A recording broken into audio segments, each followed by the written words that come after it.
Christmas days. Alrighty, so the first thing that we are making today are some super simple vanilla sugar cookies. I started with some vegan butter as well as some sugar and some vanilla and some flax eggs, which I used an electric beater to whisk together. Then I also added in some flour as well as baking soda and salt and mixed this all together until it got this nice dough-like texture, as you can see. From there I rolled the mixture into balls and then flattened them down and put them onto a baking tray. This is the ideal cookie size that you want for this recipe, and I baked these in the oven for 15 to 17 minutes. I also made this very fluorescent green icing whilst the cookies were in the oven. The recipe will also be linked down below. It's super simple. You can definitely make it more green if you would like to, but these are really delicious and very simple.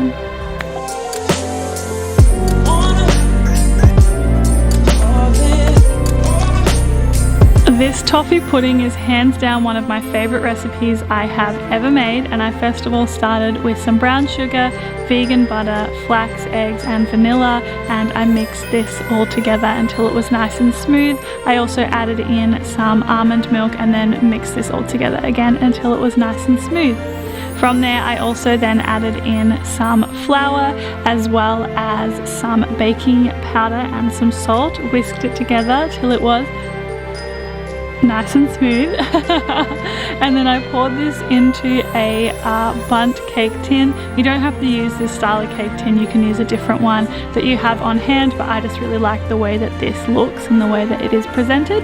So I baked that in the oven for an hour, and whilst it was baking I made a caramel sauce just from some coconut cream, vegan butter as well as some brown sugar. You just pretty much want to mix this all together over medium heat so that it gets nice and smooth and it all melts together really well, and then once it's done remove it from the heat. I then poured this over my pudding which was cooked. You don't have to do it this way, you can definitely just do it individually as you serve it, but I just wanted to get the pouring shot if I am completely honest. So I cut a slice of this and then I served it with some extra caramel sauce, and I also served it with some vegan custard. I actually found this in the supermarket here in Australia. It tasted so good, so delicious. I definitely recommend checking it out. I also recommend trying this recipe. It's one of my favorites and I hope you love it as much as I do.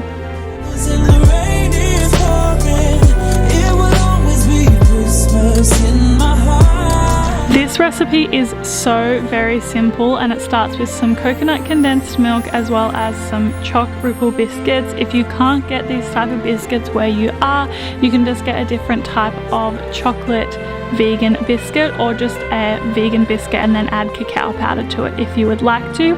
So I blended all of these choc ripple biscuits to make it into a crumb, but you can also do it the old-fashioned way and just use a rolling pin over a tea towel and it will work pretty similarly. It will just take a little bit longer. So I added in the desiccated coconut to this as well, and then I mixed it all together. Then I rolled the mixture into balls, rolled it in some more coconut, and then put them into a bowl, and that bowl I then put into the fridge. This recipe is one of my nana's old recipes actually that I veganized. So simple. It has been loved in my family for years. I highly recommend checking it out as a really easy vegan dessert to make that lots of people will love. Doesn't matter if the snow is falling or the wind blows and the rain is falling. So apricots are an absolute staple for me in the summertime here in Australia, so I really wanted to try making a dessert with apricots, and I'm so stoked I did because I love this so very much. I started with some flour, sugar, baking powder and salt in a bowl, which I mixed together with a whisk, and then from there I also mixed some soy milk and some apple cider vinegar together to make like a vegan buttermilk, and I left this to set for like a minute on the side. A minute is honestly plenty, and then I poured it into my mixture with some flax eggs as well. I mixed this together until it was nice and smooth, and then after that I also added in some vegan choc chips as well as some vegan dried apricots. I mean most dried apricots should be vegan.